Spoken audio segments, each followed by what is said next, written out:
Hey guys, I hope you're good. This is Max from Emitter and today we will see the basics of Realflow for Cinema 4D.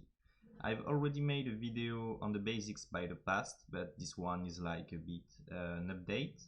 I hope that you will enjoy it. I also made two tutorials in English, one called MoGraph with Realflow in English. I'm French, so I made mostly French tutorial, but sometimes I make English tutorial, and also a splash crown tutorial. I will leave the link for all the people that want to go further after this tutorial, because this tutorial will be focused on the basics and these two one are a bit more advanced. Just before starting, if you're new, I invite you to join the community called the Motion Designers Community. We have a Facebook group, a nice Discord where you can chat with really nice people. You can share tutorials, help, ask critique on your work, many nice things. And we are a real community. We do physical events. The next one will happen in London really soon. Just if you want to stay tuned about the event, just be sure to subscribe to the groups, or maybe check the Instagram Motion Designers. When we have tickets on sale, we leave the link right there. It's quite a bit closed event to the community, so that's why the links are only available on the Instagram or private groups. And if you're new to the channel, feel free to subscribe and be sure to watch the content language, because some tutorials are French and maybe you do not want to hear French because you probably heard too much French about the World Cup. So let's close internet and start on Cinema 4D. So when you install Realflow, you will have this small place where you will find everything.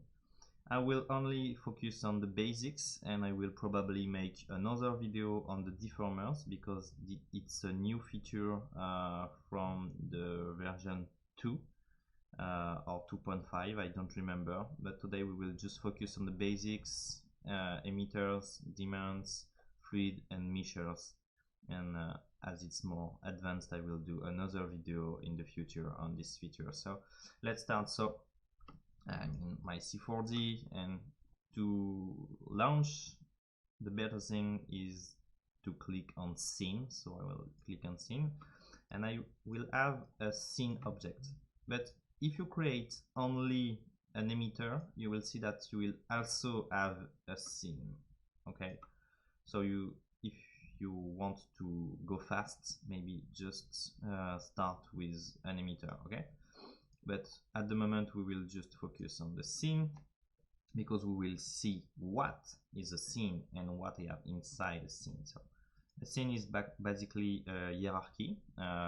Looks like a bit X particle, XP system. You see I have all my different folders, but it's for Realflow right there. So I have my scene and I can set up option on my scene. So on solver, I can check the number of threads that gonna be used for my scene.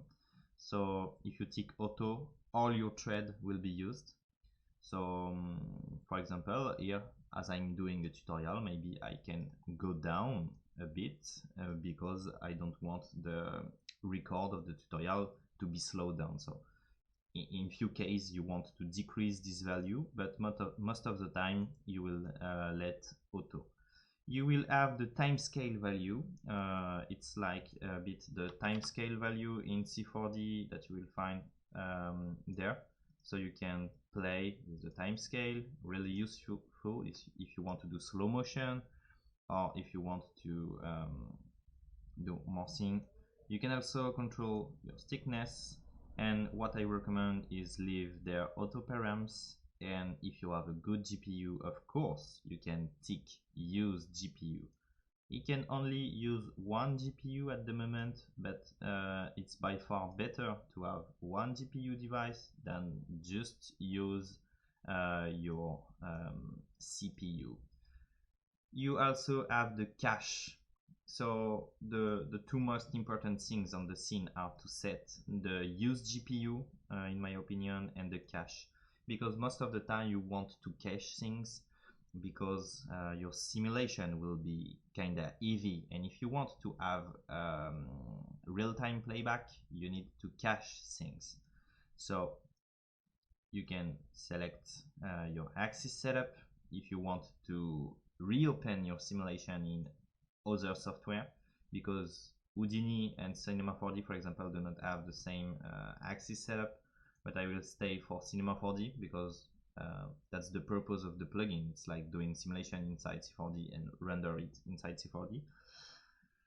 And there you can choose where you want to cache. So I will just open it, for example. I will go there and I have my cache folder, for example. Here you see all my cache for all my plugins, for example. So I will click OK. And then I can use or not the cache. If I click, you will see that the scene preview change. And you can offset the cache. But at the moment, as I do not have any simulation, I will not use it. But that's when I'm happy with something, I will just click cache simulation and then click use cache to have something really nice there. So that's all the things you want to know about the scene.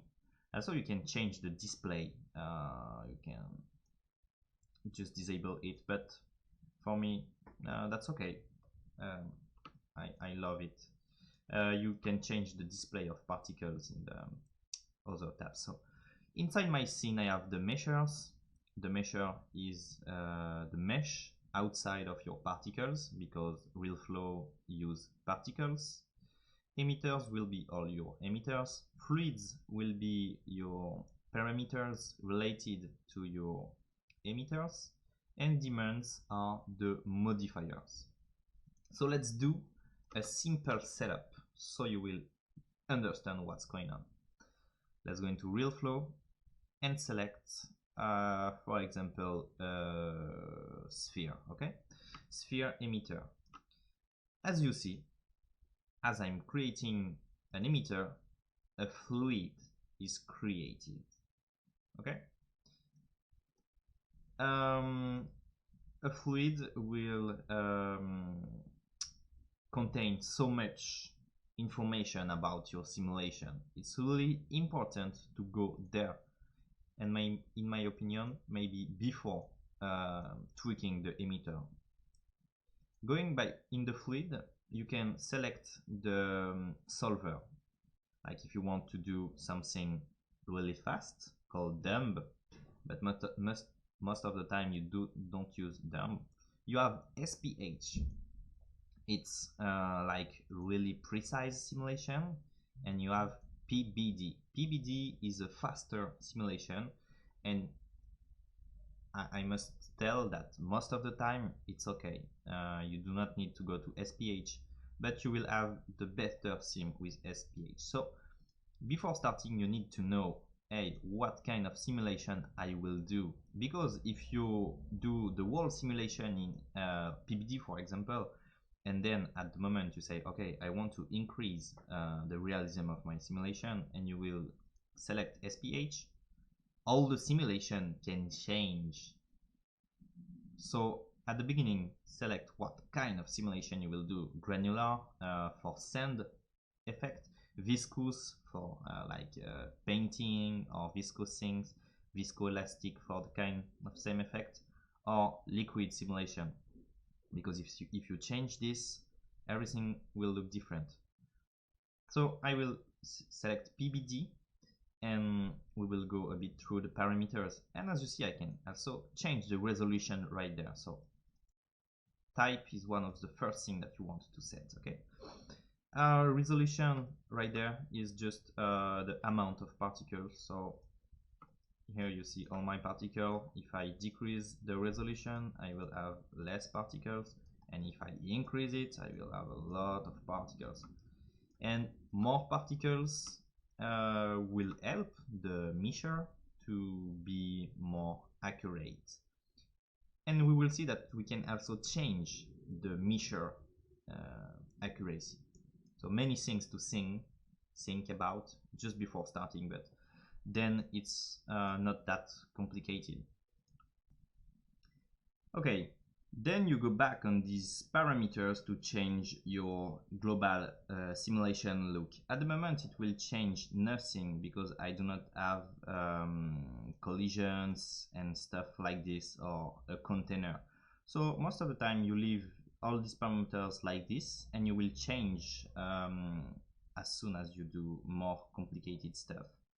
We will not go today through all the parameters because they are quite similar and quite transparent, and you know, just simulation is playing with parameter. Like if you want something more viscous, just increase the viscosity. For example, surface tension or internal pressure can change the position of particle and interaction between each other. So let's take like this and see what we can do. Okay. Second thing, you want maybe to check your emitter. So emitter is a bit more simple to understand. You can select your type of emitter. You can select if it's a field, sphere, or if it's a sphere emitting particles, and you can select the speed. For example, I decrease the speed, I will have less particle. You can see that here the particles are quite dark, and if I have something with more speed, it's going to be white. Okay. You can change this on display, so it's not the display from the scene, but display from fluid. And here you can change the particle color. Most of the time you leave it like this because it's, for me, really well. Okay, go back on the emitter. Let's select this value, and I can select any kind of emitter. You have the cycle, cylinder, field object. You can emit from an image, from a black and white image, from an object of your choice, a sphere, a spline, a square, or a triangle. So let's stick with the sphere, and let's add, for example, a daemon. The daemon are the modifiers. You have like in this particle attractors, you have the crown. I've made a whole tutorial on this one. You have the drag to slow down simulation, this spline to follow spline. You have the filter to change some look, gravity, kill age, kill isolated, kill speed, or kill volume. All these K modifier are here to kill some particles. Sometimes you will have some crazy particle not so accurate, so you want to kill them. You have magic to do like morphing, noise field to add noise, cheater to modify the look, also surface tension to add tension, and for example do water drops, visualizer, vortex to do vortex or wind. Okay, kinda transparent name. So if I do a noise field, I will have noise. So I will probably make a tutorial on the most complicated, for example magic. I think whole tutorial on this one could be useful, but let's stick with really basic thing. And right now you will see that I have noise applied to my simulation. I will just slow down a bit things so we can see what's going on. And if I go to my noise field, I can select the strength, noise space scale, and noise time scale. So yeah, I will have something more viscous, and I can also play with fall off. Okay, really easy to understand. That's the same thing than the MoGraph tools. Okay, as you see, it's really nice, really fluid with a small simulation. So every parameters on your daemons are quite transparent. Like if I add gravity, I can just select the gravity and how it will affect my scene. So you see huge gravity, but I can, for example, invert gravity, and you will see everything goes up. So it's playing with a lot of things. Okay, we are okay with this at the moment. That's a small example. What I can do right now is add a measure, and that's what we do to do fluid simulation. Let's add a measure. We need to link fluid, but most of the time it will take fluid. We add more fluid if you want to do two fluids interacting each other or stuff like this. But at the moment we will stay with simple things. So here you see what's going on. Okay, so I have my mesh. It's quite ugly at the moment, but you can change these parameters on the measure. So you can change the resolution. Resolution will change the amount of polygons. So low medium will add more polygons. So I need to restart every time I do change. It's not cannot change it quite easily, but the whole simulation depend on each parameters of everything. So most of the time you want to restart the simulation. And for example, if I check medium, I will have more and more polygon, but it will be by far more accurate. Then you want to add more parameters. We have the radius. The radius is a kind of obvious parameter. Just change the radius of the measure. For example, if I have a small radius, you will see that it's not connecting each particle. So most of the time it will just depend on your simulation. And as you see, with a lower radius, particle will disconnect more easily. The smooth value is really important. You want always to add a bit more smooth to have something more with more realism. Sometimes just a 0.1 will be okay, but sometimes you want to go to higher values like 3 or 4.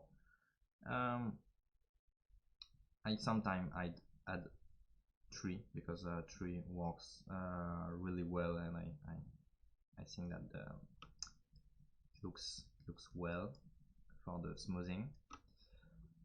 Thinning will help to refine a bit the mesh. 0.3 is nice, but I can go a bit down. And relax will also change the mesh look, and you want to add a small value, and you have also the iteration right there. So just sticking with simple parameters is nice, and then it's only if you have problem that you want to change things. At the moment I'm really okay with the global look, okay, and I want to stay with this. So right now we can check a bit how it looks in Octane. When I use Octane, I also use something called Msi Afterburner. I can check all my GPUs and add more fan speed. It will do some noise, but as you see, it will decrease the GPU temperature. Here we are in summer in Paris, so the weather is really hot. So I want to cool down things. Okay, so let's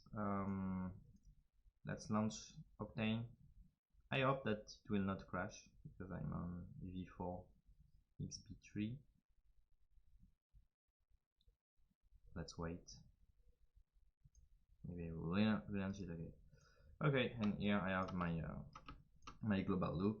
Of course, you need to add some specular material, and of course, you need to have some nice HDR stuff. I will go and just select. Oh, this one is not that nice. Okay, let's select this one. Okay, you see how it looks, and then all the water looks will be related to your material in Octane or any kind of renderer, but you can tweak a bit the color, change the color, you can change the roughness, you can change the refraction index to be more accurate, and then you want to do your own simulation. So I just want to show you that people having bad simulation or bad looking stuff is just because they miss something on the measure parameters, or maybe on the fluid, and then in materials and lighting. Because if you watch slow motion videos of water, it really looks like this kind of ugly blobs. Okay. But we always want to have beautiful things. So I hope you guys enjoyed this video. I will not show more things because on my other videos I show the Realflow collider. I show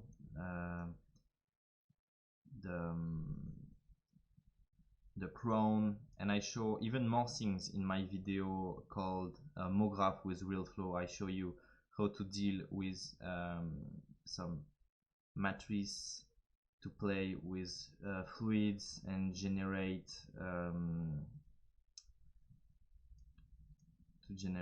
sinking particles, and we can do really nice things with Realflow with sinking particle and stuff like this. So be sure to check the other video. I hope you guys enjoyed this really short introduction to Realflow. It was a really basic video, but I hope that you guys will do more things.